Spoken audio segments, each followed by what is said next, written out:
Monsoon ने इस बार अनुमान से 2 दिन पूर्व ही केरल में धमाकेदार एंट्री कर दी है।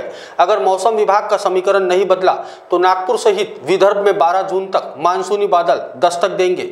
अमूमन केरल से यहां तक मानसून आने के लिए 8 से 10 दिनों का समय लगता है। अगर 2 दिन इधर उधर हो भी गया तो 12 से 14 दिन तक शहर में मानसून दस्तक दे सकता है। मानसून पूर्व बारिश तो 5 से 6 जून से ही शुरू होने की संभावना है। केरल में 30 मई को मानसून आ चुका है और मौसम विभाग के अनुसार अनुकूल स्थिति बनी हुई है। फिलहाल उमस भरी गर्मी से मौसम शहरवासियों को हलाकान कर रहा है। बीते कुछ दिनों से लगातार शहरवासी उष्मलहर यानी लू के थपेड़े झेल रहे हैं। एक सप्ताह के बाद इस उबलती गर्मी से मानसूनी बादल राहत पहुंचा सकते हैं। बता दें कि पिछले वर्ष 2023 में 8 जून को मानसून केरल पहुंचा था और नागपुर सहित विदर्भ तक आने में उसे 15 दिन लग गए थे।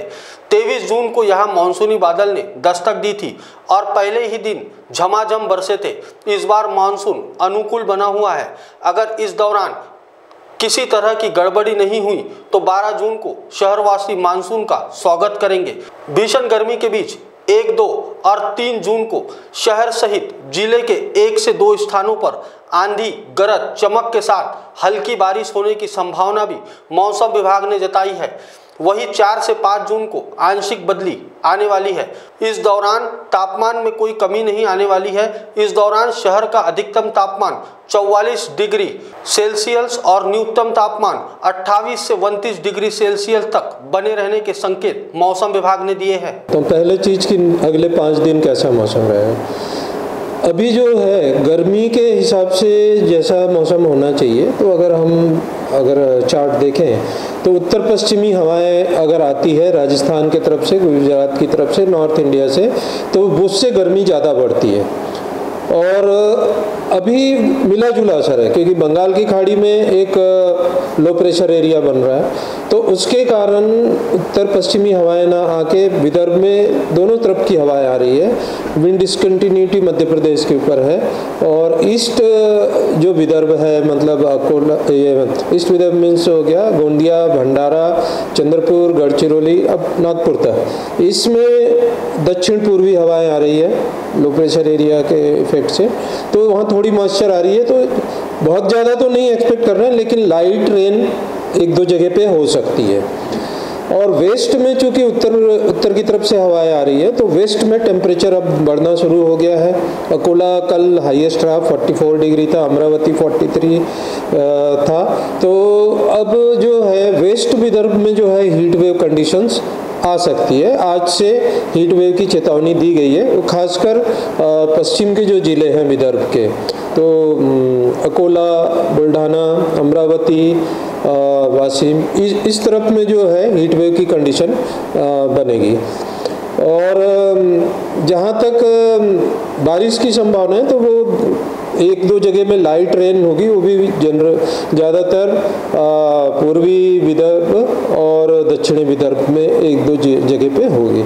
तो अभी ज़्यादातर गर्म जो अभी वातावरण है वो धीरे धीरे और गर्म होगा, ये संभावना अगले 5 दिन में बन रही है। मानसून की अगर हम बात करें तो मानसून 2 करंट जो है उसमें भारत में प्रवेश करता है। एक बंगाल की खाड़ी का करंट है और एक अरब सागर का। तो दोनों अभी एक्टिव है। अगर हम सैटेलाइट पिक्चर में देखें तो यहाँ भी बादल दिख रहे हैं बंगाल की खाड़ी में, यहाँ पे लो प्रेशर एरिया है, और अरबियन सी में भी यहाँ पर मालदीव वगैरह में काफ़ी बादल दिख रहे हैं। तो ये मानसून जल्दी सेट होने के लिए अनुकूल परिस्थिति है। अंडमान निकोबार में ऑलरेडी मानसून पहुंच चुका है और केरल में प्रेडिक्शन है कि सामान्य तिथि 1 जून से पहले 1 दिन पहले 31 मई को वहां पे मानसून आएगा, तो उसके लिए अनुकूल परिस्थितियां हैं। तो विदर्भ के लिए हमें अभी वेट करना पड़ेगा क्योंकि विदर्भ का डेट अभी से हम फोरकास्ट नहीं कर सकते हैं। अगर हमारे यहाँ ज़्यादातर पहले बारिश शुरू होती है वो बंगाल की खाड़ी का ब्रांच जब स्ट्रांग होता है तो उधर से मॉइस्चर आके शुरू होती है। तो अभी इसकी जब मानसून आने की संभावना फर्स्ट वीक ऑफ जून में हम स्पष्ट रूप से बता पाएंगे कि विदर्भ में मानसून कब पहुँचेगी। तीसरा आपका क्वेश्चन था कि नौटप्पा के विषय में, तो जैसा आपने कहा बिल्कुल सही है। मौसम विभाग इस चीज़ को नौटप्पा को मानता नहीं है। और मैंने इसके ऊपर स्टडी भी किया है कि नौटप्पा के समय बहुत गर्मी हो ये ज़रूरी नहीं होती है। कई बार नौटप्पा के समय बारिश हो जाती है, वातावरण ठंडा हो जाता है, उससे पहले ज़्यादा गर्म रहती है। लेकिन एक सामान्य जो क्लाइमेटोलॉजी है उसके हिसाब से ये सबसे गर्म समय होना चाहिए, क्योंकि मानसून आया नहीं होता है, मानसून से पहले ही अधिकतम गर्मी होती है।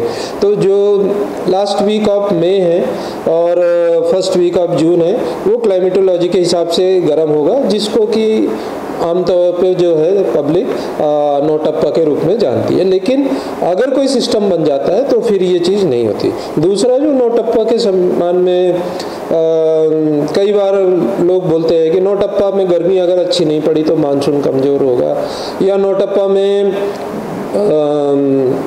बहुत गर्मी पड़ी तो मानसून अच्छा होगा। तो ये कोई मतलब जो है तथ्य जो है ये मेट्रोलॉजिकली स्टैटिक्स से कोई ऐसा प्रूफ नहीं होता है, क्योंकि मानसून एक ग्लोबल फिनोमेना है, पूरा ग्लोब से होता है। एक जगह में गर्मी पड़ेगी या नहीं पड़ेगी, इधर बहुत छोटा सा एरिया है।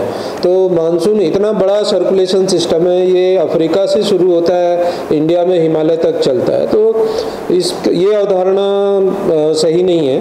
और इस बार आईएमडी ने जो पहले चरण में फोरकास्ट दिया है उसमें मानसून इस बार अच्छा होने और एक्सेस रेन इंडिया में होने की संभावना दी है। अब 104% ±4% मॉडल एरर के हिसाब से फोरकास्ट दी है। और उसमें जो हमारा जो विदर्भ के लिए जो मैप दिया गया है, जिसमें प्रोबेबिलिस्टिक मैप, उसमें वेस्ट विदर्भ में सामान्य से ज़्यादा बारिश की संभावना दी गई। क्या आप भी पाइल से परेशान हैं? क्या इलाज करने के बावजूद भी आपकी पाइल से जुड़ी समस्याएं दूर नहीं हो रही हैं? तो जड़ से खत्म करने की चिंता अब छोड़िए, क्योंकि अब Arogyam clinic and piles relief centre में होगा लेजर टेक्निक से आपका इलाज। बिना तकलीफ से लेजर टेक्निक और दूरबीन द्वारा इलाज, बिना ऑपरेशन, हर्निया, अपेंडिक्स जैसे इलाज अब दूरबीन द्वारा। आरोग्यम में इलाज पर बड़ी छूट, पहले आए और बेहतर इलाज पाएं। हमारा पता प्लॉट नंबर 29, डोए लेआउट, जिंगाबाई टाकली, मानकापुर, नागपुर।